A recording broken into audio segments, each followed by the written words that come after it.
vitória depois de uma derrota que o torcedor sofreu bastante, tenho certeza que vocês também.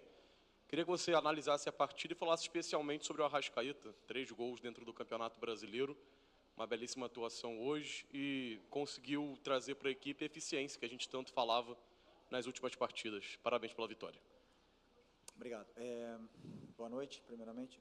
Foi dessas vitórias da onde a gente vê que esses jogadores são grandes, né? Depois de uma derrota em casa, muito dolorida, por nós, como você falou bem, né, os torcedores. Mas temos que entender que o futebol, essas derrotas, elas fazem parte. E depois da derrota, nem os jogadores são os piores jogadores do mundo, tem que trocar todo mundo.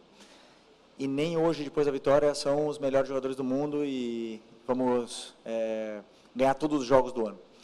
Então, esse equilíbrio é o que os grandes jogadores conseguem alcançar, né? Porque depois da derrota, o normal é que o time perdesse a confiança, mas ao contrário do que se viu, desde o primeiro minuto, os jogadores dominando bolas difíceis, tentando jogar, botar a bola no chão em todo momento e achando passes difíceis, os domínios sempre orientados, segundo o que o jogo pedia.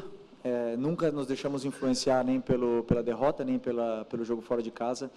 E isso realmente demonstra somente uma coisa: o nível dos jogadores, o nível dos atletas que estão hoje no Flamengo, né? E um deles é o Arrascaeta, como você falou, que uma das coisas positivas, eu falei, nem tudo foi um desastre no outro dia, eu falei isso na coletiva, uma das coisas positivas foi o Arrascaeta no outro dia, que ele jogou bem. E porém, não foi nossa noite, mas hoje sim, né? Hoje são desses jogadores que nós temos que aproveitar enquanto está aqui, porque é um jogador especial. Ele é diferente.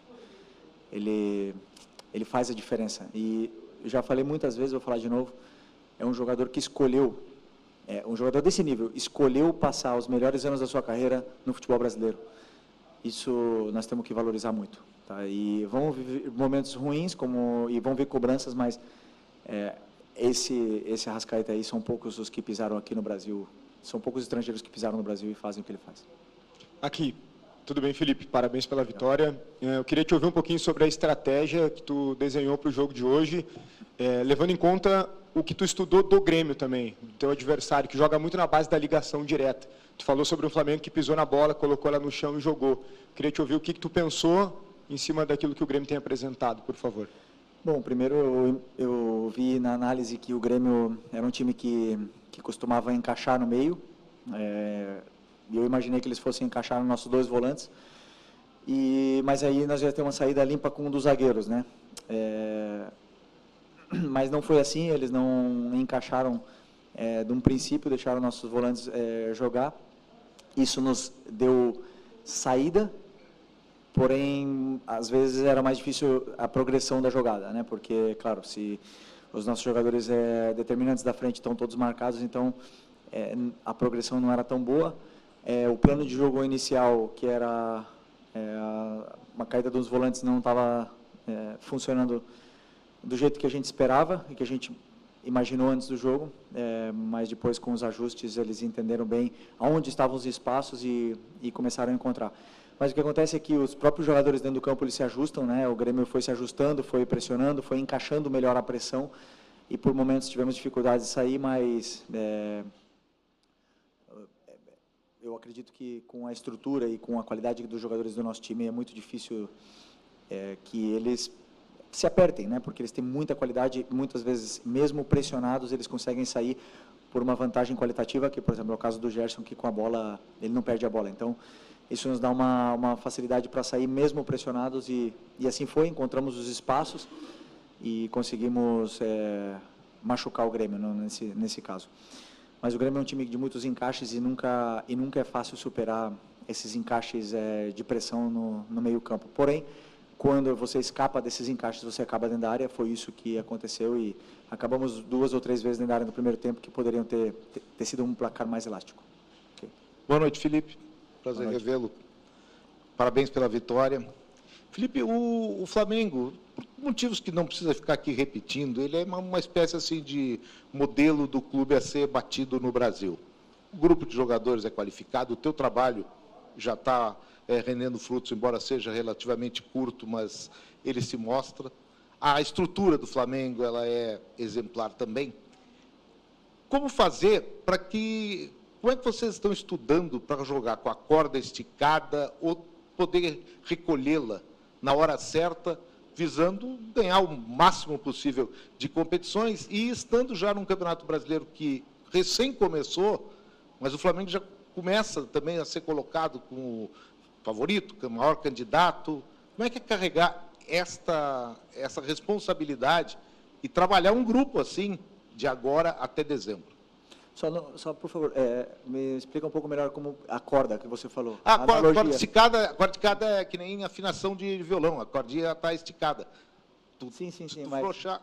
E o Flamengo, como fazer com que isso seja mantido ou, em determinados momentos, saber administrar essa, para que questão física, questão de grupo, como é que se administra um grupo de agora até dezembro para tirar o máximo de competições possíveis?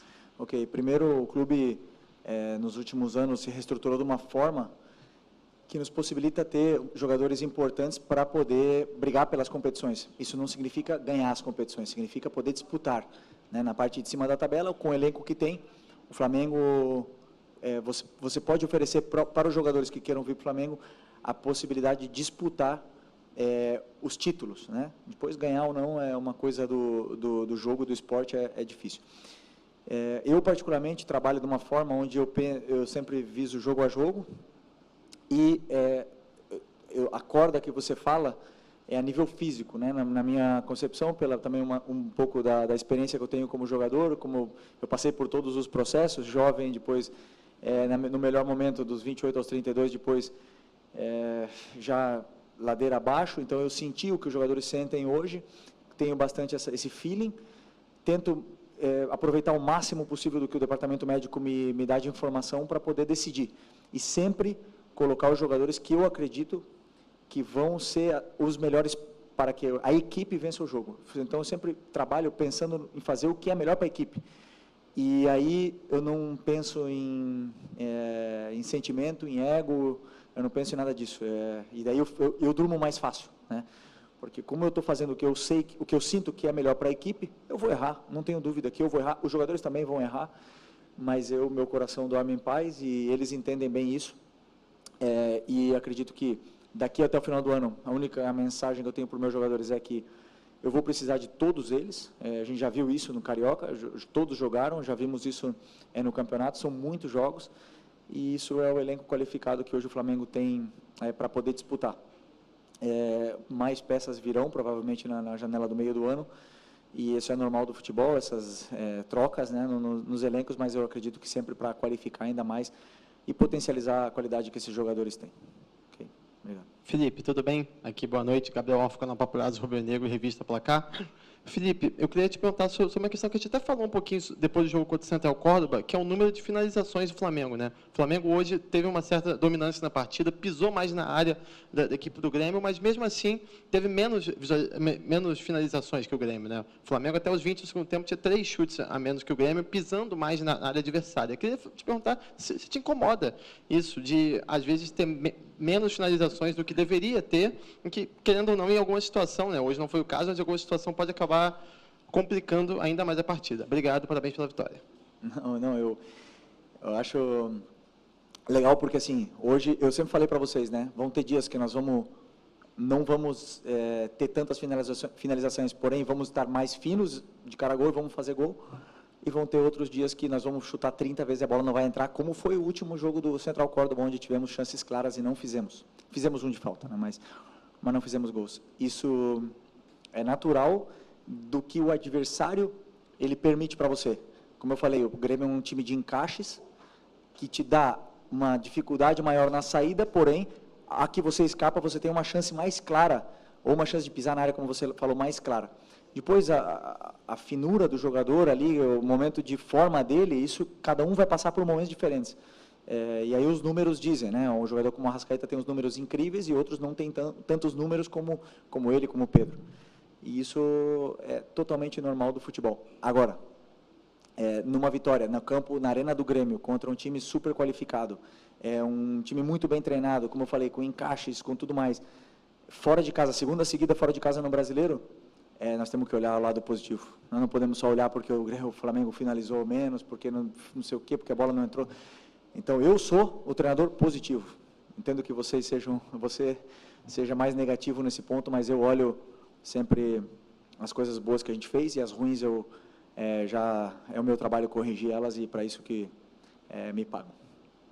Felipe, boa noite primeiramente, né? Parabéns pela vitória. Eu gostaria que tu falasse, né, uma análise tua da partida do Bruno Henrique, né? Tu falasse sobre as possibilidades de ataque que o Flamengo teve. O Bruno Henrique, infelizmente, acabou falhando em 2, 3 oportunidades. E queria também que tu comentasse sobre a situação do Pedro. Tu já vê ele pronto e apto para o próximo jogo contra o Juventude no Maracanã?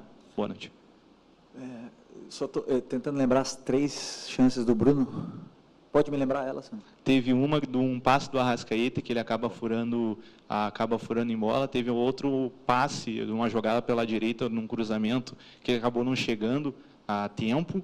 E também teve uma de perna esquerda, que ele acabou tentando driblar o defensor do Grêmio, o Gemerson, e acabou não finalizando da maneira adequada. Bem lembrado. O Bruno, ele cumpriu a função à risca. Assim, fez tudo o que eu pedi para ele fazer, em função do que eu achava que a equipe precisava, né? Porque eu sabia que, como eu disse também, o Grêmio é um time de encaixes, então eles iam ter que saltar com os zagueiros. E aí o Bruno, atacando o espaço, ele é letal, e fez todos os movimentos que eu pedi, ele nos deu muita profundidade. Ele e o Michael nos deram muita profundidade, o mesmo Gerson nos deu muita profundidade, e é um jogador muito importante. Essas chances que você fala, eu não posso qualificar ela de uma chance perdida, porque, na minha visão, não foi o passe não foi ideal para ele, não conseguiu nem finalizar a jogada, né? Então, a outra, talvez, em outro momento, ele teria conseguido finalizar, mas é absolutamente normal. E o que eu vejo é o volume de jogo, o que ele cria, o que ele nos dá para a equipe, porque é um jogador que pressiona muito, que se sacrifica muito pela equipe, faz com que a equipe jogue muito melhor, de forma muito mais contundente e dominante dentro do campo, ao estar Bruno Henrique, porque ele nos dá todas as fases defensivas, né? Jogo aéreo, é um jogador que domina a bola de costas, que sustenta os zagueiros, que ataca o espaço, então é um jogador super completo e na qual muito importante. E o Pedro, hoje ele está disponível, né? Claro que não está disponível para começar ainda, mas no momento que estava o segundo tempo, que eu acreditava que precisava que a gente estava com espaço para contra-atacar e não estávamos mais conseguindo pressionar o Grêmio, então era um momento de ataque ao espaço, então optei pelo Juninho, mas o Pedro está sim disponível para ter minutos de forma crescente durante os próximos jogos. Felipe, aqui, boa noite. Você falou agora na resposta anterior a respeito dos zagueiros saltarem da linha, né? Os 2 gols nisso acontece, são 2 zagueiros diferentes, mas o zagueiro pela direita do Grêmio. E para mim o Flamengo apostou bastante no jogo, o Arrascaeta chegando mais ali, o Michael também. Essa foi uma percepção tua antes do jogo, de explorar essas costas da defesa do Grêmio, que teria esse zagueiro saltando? Eu não vi os gols ainda, então eu não consigo, eu só lembro que o Arrascaeta driblou o goleiro no primeiro, e no segundo foi uma saída de bola pela lateral, né? Eles fizeram uma saída de uma triangulação bonita e o Arrascaeta conseguiu escapar e conseguiu finalizar, né? Mas claro que um dos pontos que a gente pede sempre é que exista o ataque ao espaço, porque para mim o time mais difícil de marcar é o time que ataca o espaço o tempo todo, e isso o Bruno, Michael, Gerson, o próprio Arrascaeta faz e incomoda muito, mas com certeza tem preparação nesse estudo, sim. Boa noite, Felipe. Parabéns pela vitória. Felipe, tu é um técnico jovem, né? Está aí se destacando nos maiores clubes do Brasil e tu sempre se posiciona muito bem, né? Eu admiro isso. Tu acabou praticamente, né, saiu do campo ontem, né, para assumir aí de ser treinador do Flamengo. E eu acredito, eu vou trazer uma pergunta um pouco extra-campo para ti, tá? A gente viu ali que o Grêmio reclamou de uma mão na bola, né, ali no lance depois que o Flamengo fez o gol. E eu penso que se tu tivesse em campo como jogador, capitão, como tu fez, tu também reclamaria com o árbitro se fosse teu time adversário. Acredito que o VAR ele tem a função também de ajudar o árbitro dentro de campo. E, infelizmente, a gente não está vendo isso, não só no jogo do Grêmio hoje, mas do Grêmio Palmeiras, semana passada, e Cruzeiro Internacional, e a gente viu que os árbitros também foram afastados desses jogos. Te pergunto, a gente está vendo que há uma crise técnica. O que tu pensa sobre essa crise da arbitragem no Brasil? E tu acha que tem uma solução a curto prazo, até porque esses afastamentos fazem mal para o futebol brasileiro? Obrigado pelo elogio e grande pergunta. É um tema delicado, né? Primeiro, se a gente quer melhorar, nós precisamos de investimento. Precisamos investir em estudos e melhores, prepará-los melhores. Mas eu posso afirmar, em 5 anos que eu joguei aqui no Brasil, agora no final de carreira, que eu vi muitos árbitros muito bons, muito bons. Seria até injusto citar nomes deles, mas eu sempre falei nas entrevistas, né? O próprio Klaus, o Davi, tem vários, não vou ficar citando o nome deles aqui, mas são muito bons, né? E assim, cada um tem uma opinião. Eu e um companheiro teu durante essa semana falou que o VAR não tem que entrar interferência mínima ou máxima ou apitar desde lá, mas tem que entrar quando tem que entrar realmente, né? E é uma linha, uma régua fina, é difícil de a gente analisar, né? Mas o que eu gostaria realmente que não houvesse muita interferência, se não é um lance claro. Se é um lance claro, deve haver interferências. Impedimentos, eu acho que veio para, sim, ajudar muito, porque era muito injusto você perder um jogo com impedimento de 2 metros, e essas coisas vieram para ajudar, e o VAR também veio para ajudar. Precisamos continuar investindo, que eles possam continuar estudando, que eles possam continuar se corrigindo, porque, no final das contas, é só a experiência e as horas de correção e de trabalho que vão fazer eles chegar à perfeição, mas eu tenho certeza que eles querem se aperfeiçoar ao máximo possível, porque ninguém gosta de ser criticado, de ser afastado, nem nada disso, né? Então, eu não vi o lance desse ainda, né? Não vi o lance, mas o que eu sim gostaria, e aí uma coisa minha, mas é que o árbitro do VAR que chamasse o árbitro para assistir a imagem, que eles não se comunicassem, porque eu sinto muitas vezes que influencia na tomada de decisão do árbitro, que ele só vai lá ver as imagens, que mostrem as imagens de todos os ângulos para ele, de todos, já que ele vai lá, que sejam 10 ângulos, e aí ele analisa sem a opinião de ninguém, ele, sozinho, e aí ele vai ver se ele mantém ou não mantém. Isso seria, eu acho que, o ideal para a gente poder melhorar, mas assim, nós temos bons árbitros aqui no Brasil, bons mesmo, de verdade, porque a gente sempre fala da Europa e tudo mais. Os únicos, para mim, que são referências são na Premier. Na Espanha tem o mesmo problema, na Itália tem o mesmo problema, então nós reclamamos muitas vezes de barriga cheia, porque eu tenho certeza que esses árbitros se esforçam muito para poder serem tops. Professor, boa noite. Lucas Golatti, da Rádio Galera. Você já disse em entrevistas anteriores, tem como referência na profissão o Diego Simeone, o Jorge Jesus, e até a gente já observa algumas características. E, recentemente, descobrimos que também tem como referência o Diego De Zerbi, o De Zerbi. E aí o Flamengo, inclusive, realiza alguns conceitos como atrair para libertar nas costas. E aí eu queria te perguntar, como você definiria o seu modelo de jogo, tendo essas referências como o Diego Simeone, Jorge Jesus e também o De Zerbi? Grande pergunta. Pergunta para tomar um café, mas não para contar aqui na coletiva o meu modelo, né? Mas eu tentei, junto com o meu auxiliar, criar um modelo, como eu já falei várias vezes, onde a torcida se sentisse identificada e tudo mais, mas principalmente a forma de atacar o que eu mais sofri no campo, né? O que mais me fizeram sofrer no campo. E quem mais me fez sofrer no campo foi o Guardiola. Ele é a referência, ele mudou o futebol, e claro que ele nos inspira a todos. Hoje o futebol é muito diferente por ele, e cada treinador jovem vem com ideias e conceitos novos, onde eu pelo menos não tenho vergonha nenhuma de falar que eu copio treinadores de fora, copio treinadores do próprio Brasil, coisas que eu vejo e eu acho interessante, e tentamos copiar e colocar no nosso modelo, né? Mas o modelo, se eu pudesse resumir, seria pressionar, esse é o primeiro. e depois seria... Porque você falou da atração, né? E é uma coisa que eu não gosto, de que os adversários nos venham a pressionar. Uma coisa que eu não peço para eles atrair. Só que o jogador com tanta qualidade, como o Léo Ortiz, como o Léo Pereira, eles têm a zona de segurança entre eles e o adversário muito pequena. Então, eles se sentem confortáveis com o adversário perto deles. E isso são características deles que fazem os times, atraem os jogadores para poder liberar os espaços. Mas eu não peço realmente isso, porque o que eu passo para eles é a progressão. Então, chamaria talvez jogo de progressão, meu modelo. Felipe, aqui, Gustavo. Estou aqui com um belo material de pré-jogo que a assessoria do Flamengo manda para a gente. E aqui aponta que o Felipe continua com apenas 2 derrotas, 22 vitórias, tem menos derrotas, mais títulos do que derrotas. E o jogo Fortaleza e Inter começou agora, está 0-0 ainda, o Flamengo é líder do campeonato.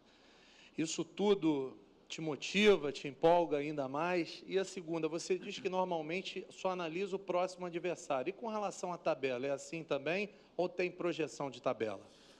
Eu não olho a tabela, eu penso sempre... Você não controla na tabela, né? Então, a única coisa que você controla é o próximo adversário.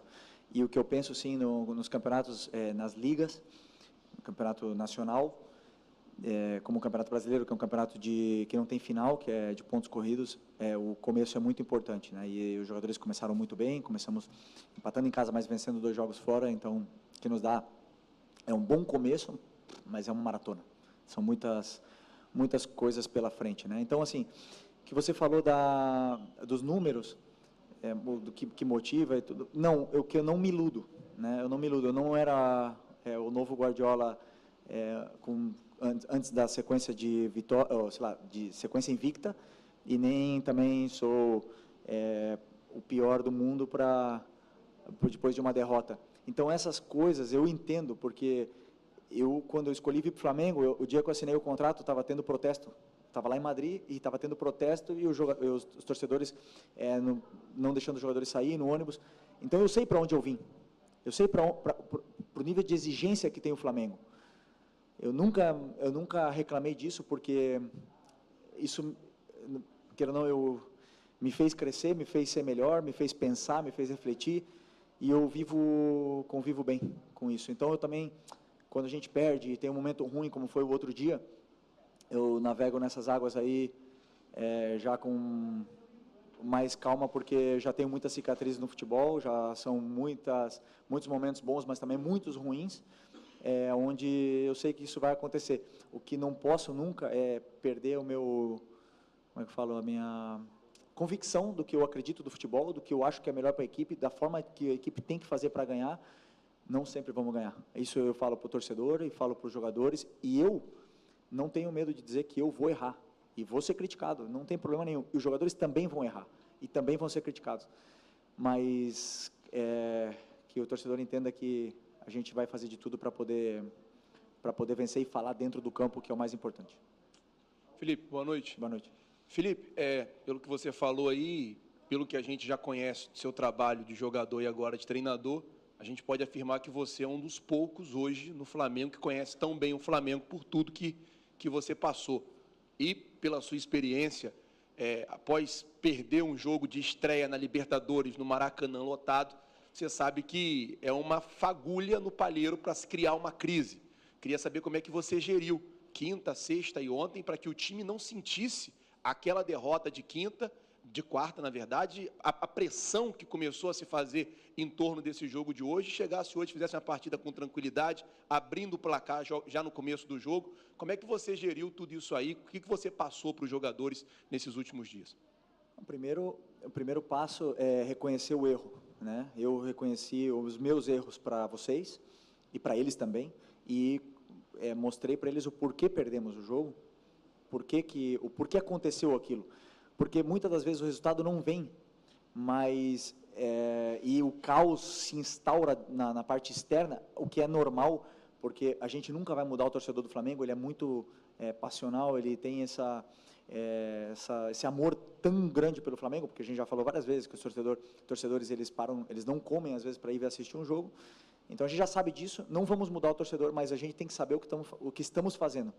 Então, o primeiro passo é reconhecer o que a gente fez de errado, reconhecer e assumir os erros. Não tenho vergonha nenhuma de dizer, e falei na entrevista depois do jogo, e falo de novo, errei em algumas tomadas de decisão naquele jogo, e vou errar de novo em outros momentos, mas reconhecer isso aí nos dá a tranquilidade de que, e saber se perdoar, para ir para o próximo jogo. Mas aí, o fato de eles terem entrado hoje com confiança e não pensarem no jogo, isso é por eles, pelo nível dos jogadores que estão no elenco hoje, porque são jogadores muito grandes, que já passaram por momentos difíceis, já conhecem o clube também, já sabem como funciona a torcida, e conseguem apagar rápido o que aconteceu no jogo para poder vencer o próximo jogo. Então, aí não é meu trabalho, aí é realmente o nível dos jogadores que faz o time reverter rápido essa situação. Tá bom? Obrigado, boa noite. Muito legal, portanto, a coletiva do Felipe Luiz, você acompanhando aqui na Flamengo TV, a mais querida, no nosso pós-jogo. Já já o Bruno e o Lázaro vão falar sobre os pontos que eles destacaram, mas 2 recados importantes para você. Primeiro, alô, maior torcida do mundo, a Flabet.